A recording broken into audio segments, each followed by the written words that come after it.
Olá, meu nome é Larissa Souza Mário Bueno, eu sou médica geneticista da Maternidade Climério de Oliveira e eu estou aqui hoje para falar com vocês sobre investigação de doença genética durante o pré-natal. Eu tenho conflito de interesse porque eu sou médica geneticista do grupo Fleury-Genômica que oferece testes genéticos.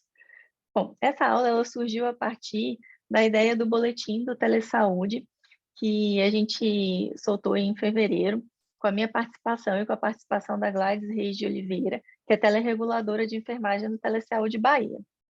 Então, a gente resolveu transformar em uma aula para se tornar mais acessível. Bom, para começar, a gente precisa entender o que são as doenças genéticas, né? Elas são causadas por alteração no material genético, que principalmente está localizado no núcleo das células, que é o DNA nuclear, mas a gente também tem material genético nas mitocôndrias, que é o DNA mitocondrial. É importante só a gente distinguir que uma coisa é a doença mitocondrial e outra é o DNA mitocondrial. A doença mitocondrial ela pode tanto ser causada por alteração no DNA nuclear quanto no DNA mitocondrial. E, bom, essas alterações genéticas, né, no nosso DNA, elas podem interferir tanto no funcionamento quanto na estrutura do corpo. Então, às vezes, a gente tem algum erro no metabolismo, como, por exemplo, a fenilcetonúria, que a gente diagnostica no teste do pezinho, e outras vezes a gente pode ter alteração mesmo na estrutura do corpo, como uma cardiopatia congênita. É importante também entender que algumas vezes essas alterações no nosso material genético, elas por si só vão causar alguma consequência, né, seja funcional ou estrutural no nosso organismo, e outras vezes elas vão precisar de fatores ambientais para poder se juntar aí para o desenvolvimento de alguma condição genética, que são as condições multifatoriais. E também é importante ressaltar que alguns fatores ambientais eles podem simular condições genéticas, então às vezes a gente tem que diferenciar uma coisa da outra.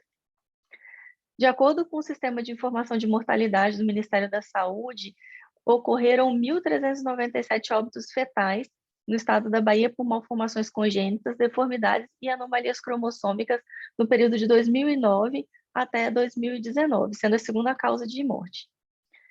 No Brasil, foram registrados 19.731 óbitos fetais no mesmo período, sendo que o Nordeste foi a segunda região com maior mortalidade por essa causa. Bom, entrando mesmo no tema do boletim, né, na nossa questão de quando indicar essa investigação genética, a gente tem alguns cenários. A gente tem o cenário dos tentantes, né, que são os casais aí que estão tentando engravidar, dos casais com perdas gestacionais, das gestantes e dos recém-nascidos com 28 até 28 dias de vida. Porque algumas anomalias a gente só vai detectar um pouquinho depois, né? Nem sempre a gente vai conseguir ver, a gente vai voltar nesse assunto. Então, quando está indicado o atendimento? Então, casais consanguíneos, a gente pode levantar os riscos e fazer as orientações, né, para esses casais. Quando há história familiar sugestiva de alguma condição genética, a gente também pode fazer uma orientação aí e ajudar nessa decisão reprodutiva, né, de que estratégias que a gente vai seguir. Quando há falência ovariana precoce, que é antes dos 40 anos, com aumento dos hormônios LH e FSH, e sem uma causa definida, né, para essa falência ovariana, também é um gatilho para a gente investigar alguma condição genética, especialmente X frágil, que é uma alteração genética que está associada com autismo, especialmente em meninos, é uma das principais causas de autismo, né?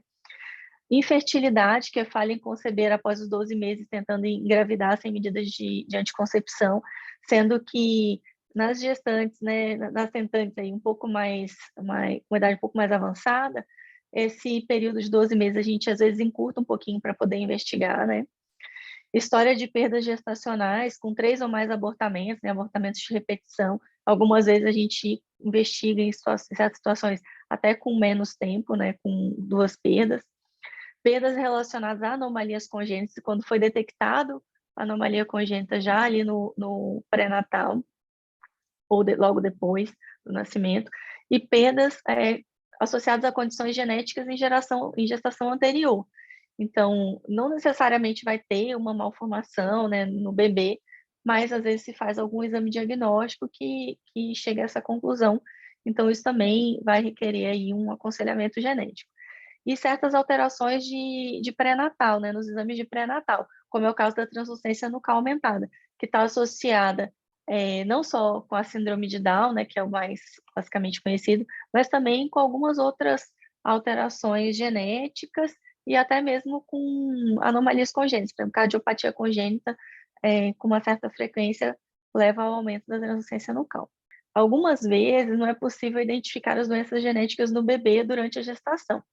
E ao observar a presença de anomalias congênitas logo após o nascimento, a equipe ela deve estar atenta para encaminhar para o médico geneticista, para que seja feito um diagnóstico precoce e o tratamento que for necessário.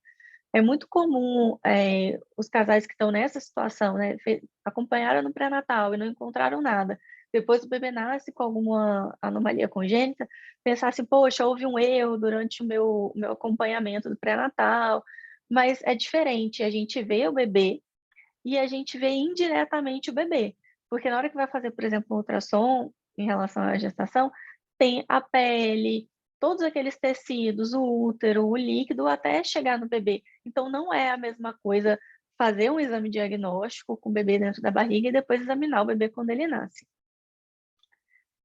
Em relação àqueles fatores ambientais, voltando neles, a gente tem os teratógenos, que é tudo aquilo que é capaz de causar dano ao embrião ou feto durante a gravidez.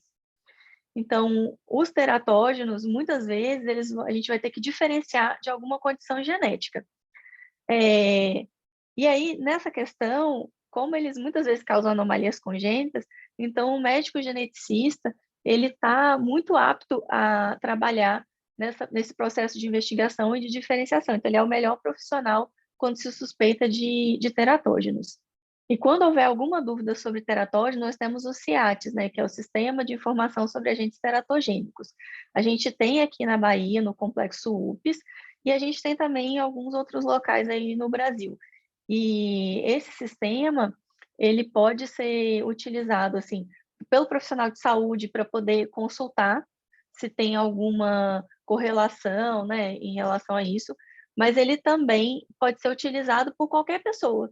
Então, a pessoa que está grávida, o parceiro, enfim, pode escrever lá, fazer uma consulta perguntando se tem alguma correlação com alguma anomalia congênita e o SEAT responde. Na Bahia, nós temos alguns locais de atendimento dedicado aí à saúde materna e infantil e a maternidade Climério é uma delas. E aqui eu ressalto que quando vocês vão encaminhar assim, um paciente para atendimento com geneticista, é importante ter o máximo de informações possíveis. Assim. A gente algumas vezes recebe o pedido só escrito assim, ao geneticista, sem colocar nada. Mas a gente precisa entender o porquê que aquela família foi encaminhada, né, para poder explicar, e ninguém é melhor do que o profissional que encaminhou para fazer essa explicação, né, de qual foi o motivo, porque às vezes também as famílias não sabem nada em relação ao motivo, né, assim, elas estão um pouco perdidas também, e muitas vezes também não levam os exames que foram feitos aí ao longo da vida. Então, o geneticista sempre vai querer que o paciente leve tudo, assim, todos os exames que fez durante a vida aí, para a gente poder ver o que é importante e o que não é dentro do contexto da nossa investigação.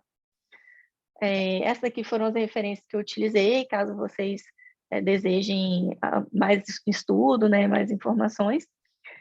E espero que vocês aproveitem aí a aula. Até!